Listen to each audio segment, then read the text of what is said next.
जय भीम, नमो बुद्धाय. बऱ्याच दिवसापासून हे आमचे आमचे ज्येष्ठ आहेत हे म्हणत होते की इथं एक कनेक्शन पाण्याचं घ्यायचं आहे. तर आज मी त्यांना कनेक्शन घेऊन दिलेलं आहे. कनेक्शन घेत असताना त्या जे दुकान आहे त्या दुकानात गेलो. तो त्या दुकानदाराला सांगितलं बुद्ध वाटिकेसाठी मला नळाचं कनेक्शन घ्यायचं आहे, त्याच्यासाठी मला पाईप पाहिजेत. आणि त्यांनी सगळे पाईप सॉकेट वगैरे कमीत कमी 3,000चा माल 1400 रुपयात दिलेला आहे, फक्त म्हणला बुद्ध वाटिकेसाठी. आणि ही त्याची पावती आहे. मी त्याचं पेमेंट पूर्ण केलेलं आहे. मी एक पेन्शनधारक आहे. पण बाबासाहेबांनी सांगितलेल्याप्रमाणे की समाज जेवढं पैसे कमवाल त्याच्यातून समाजासाठी 20% तरी खर्च केला पाहिजे. आणि ते मी 20% हे खर्च करत आहे. आता उद्यापासून इथं नवीन पाईपलाईन सुरू होईल.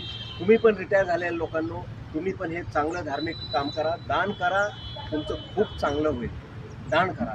आता हे आहेत प्लंबर. तुमचं नाव सांगा. गायकवाड म्हणून आहेत. तुम्ही नाव सांगा. राहुल प्रताप. म्हणजे ज्यांनी हे संस्थापक आहेत इथले, त्यांचे हे वडील आहेत. ठीक आहे. हे त्यांचे सहकारी आहेत. तुमचं नाव सांगा. अनिल. तुमचं नाव सांगा. राम सनई म्हणून आहेत. ठीक आहे ना. असं एकंदर आहेत. आता माझं सामाजिक कार्य काय आहे हे विश्रांतवाडीतल्या एरोड्यातल्या विभागातला सर्वांनाच माहीत आहे.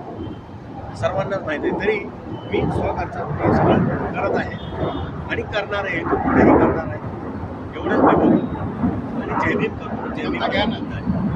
जय भीम. काका या. ठीक.